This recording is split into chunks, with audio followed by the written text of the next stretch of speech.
явж байна. Явж. Энэ өнөөдөр хэд байр заа.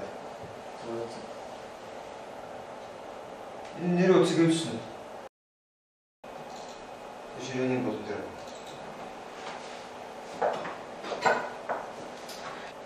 Үйл хөдлөх хөрөнгө судлаач байна. Зууршлагч тийм. Тэгээд дээрэс нь доржийн гал юм. Би ч өөрийгөө хүмүүс цог гэж найзаад байгаа шүү дээ. За тас ирж чи. Баяр тасаг гэлөө. Надад юм авчихсан. Ой яа битүү. Үстэй. Ишээ болж байгаа юм. Камер гэрлээ зооцсон шүү. Бэлэг болцсон. За. Ишээ. Бүх зүйлийн тухай ерөнхий онол гэж байдаг. Хэрэг байдаг бол үүнийг яаж ойлгомжтойгоор олон хүнд бүтээмжтэйгээр тайлбарлах. Эхний асуулт юм чухал биш. Учир нь бүх зүйлийн тухай ерөнхий онолыг олсон гэх хангалттай олон байдаг. Харин байгаа онолоо яаж хэлэх вэ гэдэг нь мөнхийн асуулт байх болно. Хамгийн чадхад уян хатан хэл болон дээд зэргийн төвөөр хэлж өөр ингэсэн хэл хязгаартай байдаг.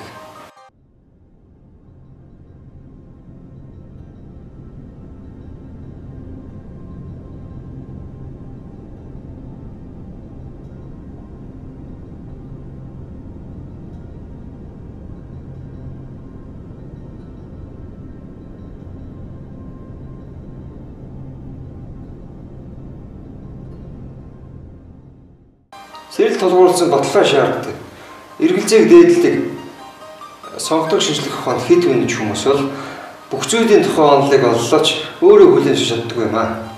16-аас 17 дугаар зууны үеийн шинжлэх ухааны эрхэмл бол бодит үннийг олох явдал гэж үзэж байлаа. Энэ үед мэдлэгийг алдаа гаргадаг. Тиймдээ ч үннийг говьлдог. Хүний субъектив онцлогийн нөлөөллөөс дээд зэргээр ангид байх ёстой гэж байна. Энэхүү үслээр гаагаар гэх юм үн чанартай машинтай төстэй болдог. Хэсэг болон BC хөдөлгөөн нь байгалийн хөдөлшгүй хуулийн дагуу явагдана. Энэхүү хууль нь ертөнцийг удирдна. Иймээс танин мэдхийн гол зорилго нь байгалийн нэгэн утгад хуулийг нээх төршиж байна. Харин биологийн хувьсгалын онолыг нээсэн. Физик цахилгаан соронзон талбай онолыг нээсний дараагаар 19-р зууны 2 дахь хагасаас эхлэн механицист үзэл баримтлал шүүмжлэл өртөж шинжлэх ухааны дараагийн хувьсгалын явцад түүний бүр мөс нийцсэн байна. Үүний дараа 20-р зуунаас өнөөдрийг хүртэл супер хөвчөн их тесрэлт хар нөх гэх мэт зэрэг олон санаа таамагт гарчхад байгаач эдгээрийн ихэнх шинжлэх ухаан огт биш.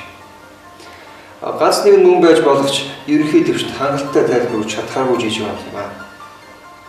Бөөс судалдаг хүн бүх юмыг бөөстэй холбож ярьдаг хошин төв байдаг. Шинжлэх ухааны салбар бүрт хэл хязгаар бий бөгөөд түүнийг давхар бол өөр салбарлал шийдэхээс аргагүй. Харин ерөнхий төвчд бүх юмыг танин мэдхийн тулд түүнийг асууж буй хүн өөрийгөө танин мэдэх хэрэгтэй болно. Хүн гадаад хэсэг буюу бие, түүний дотор сэтгэл, улмаар үүний дотор сүнс орших матрешкометр төсөөлөгдөн. Энд 1 болон 2 дахь бүрхүүл нь төгсгөлтэй. Зөвхөн 3 дахь нь мөнх хязгааргүй байна. Боломжит ертөнцийг танин мэднэ гэдэг бол 1-дүгээрт биеийн боломж, 2-дүгээрт сэтгэлийн боломж, 3-дүгээрт сүнсний боломжийг дистарал нээх гэсэн хэрэг юм. Биеийн боломжийг шинжлэх ухааны салбарууд нэгдсэн мэдлэгээр сэтгэлийн боломжийг философийн бүх чиглэлийн нэгдсэн мэдлэгээр харин сүнсний боломжийг зөвхөн бяцлагаар мэдж болно.